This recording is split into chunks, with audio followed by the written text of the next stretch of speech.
আসসালামু আলাইকুম। আজকের রেসিপি মোরগ পোলাও। ঝটপট কিভাবে মোরগ পোলাও তৈরি করতে পারবেন তার খুব সহজ একটা রেসিপি নিয়ে এসেছি, দেখতে থাকুন। স্ক্রিনে দেখতে পাচ্ছেন কিছু মশলা আমি আগে থেকে বেটে রেখেছি। এই মশলাগুলোকে এখন একটা দেশি চিকেনের সাথে খুব ভালো করে মেখে নেব। তার আগে চিকেনটাকে একটু লবণ দিয়ে ভালো মতো ঘষে ঘষে ম্যারিনেট করে নিলাম। এবার এই মশলাগুলোকে চিকেনের গায়ে খুব ভালোভাবে মেখে নিচ্ছি এবং এর সাথে দিয়ে দিলাম 3 টেবিল চামচের মতো টক দই। টক দইটা আমি একটু ফেটে নিয়েছি। খুব ভালো করে ঘষে ঘষে মশলাগুলোকে চিকেনের গায়ে মেখে নিয়েছি। এবার এগুলোকে ম্যারিনেট করে রাখবো 30 মিনিটের জন্য। কড়াইতে পরিমাণ মতো তেল দিয়ে একটা পেঁয়াজ কুচি করে দিয়ে দিয়েছি।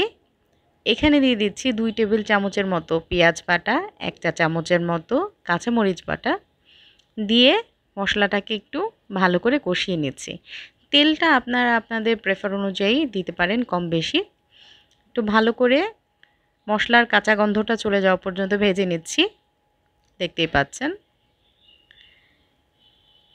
এবারে কিছু গরম মশলা দিয়ে দিলাম। এখানে আছে তেজপাতা, এলাচ, দারুচিনি এবং কয়েকটা লবঙ্গ। আবারও কিছুক্ষণের জন্য একটু ভেজে নিচ্ছি মশলাটা। এবারে সেই ম্যারিনেট করে রাখা যে চিকেনটা সেটা দিয়ে দিচ্ছি। সব মশলা সহ আমি একবারই দিয়ে দিয়েছি। এবার পেঁয়াজ বাটার সাথে এই মশলাগুলোকে ভালো করে চিকেনের সাথে একটু কষিয়ে নিচ্ছি। যেহেতু চিকেনটা আমরা ভাজিনি তাই একটু কষিয়ে নেওয়ার চেষ্টা করবেন। দিয়ে দিচ্ছি বাসায় তৈরি করা 1 টেবিল চামচের মতো টমেটো সস।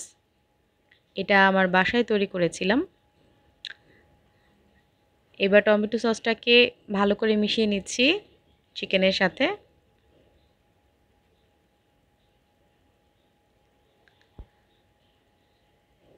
কিছুক্ষণ অপেক্ষা করে এবার আধা কাপের মতো পানি দিয়ে দিচ্ছি। যেহেতু আমার চিকেনটা খুব বেশি বড় না, খুব দ্রুতই সিদ্ধ হয়ে যাবে, সেজন্য আমি এখানে আধা কাপ পানি ব্যবহার করেছি। আপনারা যারা হার্ড চিকেন দিয়ে করবেন তারা চাইলে পানি বাড়িয়ে দিতে পারেন। চিকেনটা রান্না হয়ে গেলে উঠিয়ে রেখে দিয়েছি এবং যে মশলাটা ছিল সেই মশলাতে 2 কাপের মতো পোলাওয়ের চাল দিয়ে দিয়েছি। আপনারা চাইলে বাসমতি চাল দিয়েও করতে পারেন।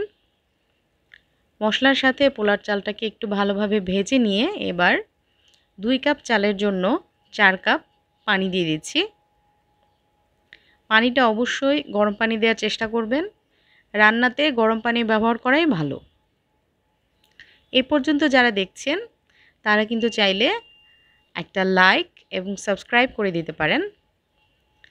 এবারে চালটা ফুটে ওঠার পর্যন্ত অপেক্ষা করে এখানে 1 চা চামচ রোস্টের মশলা দিয়ে দিচ্ছি।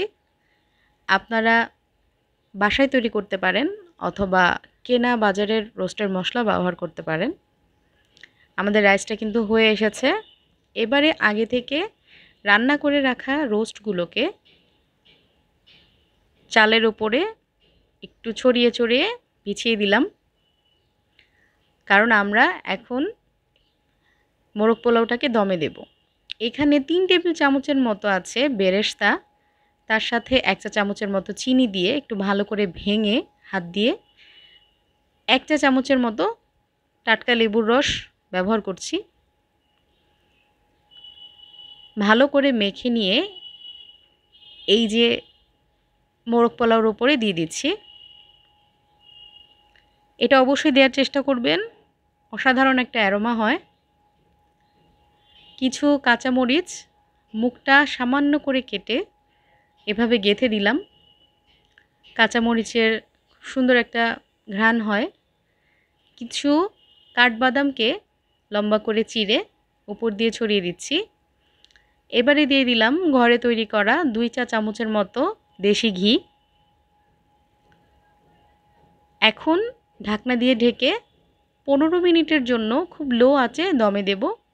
অবশ্যই জানাবেন কেমন লাগলো। সবাই খুব ভালো থাকবেন। আল্লাহ হাফেজ।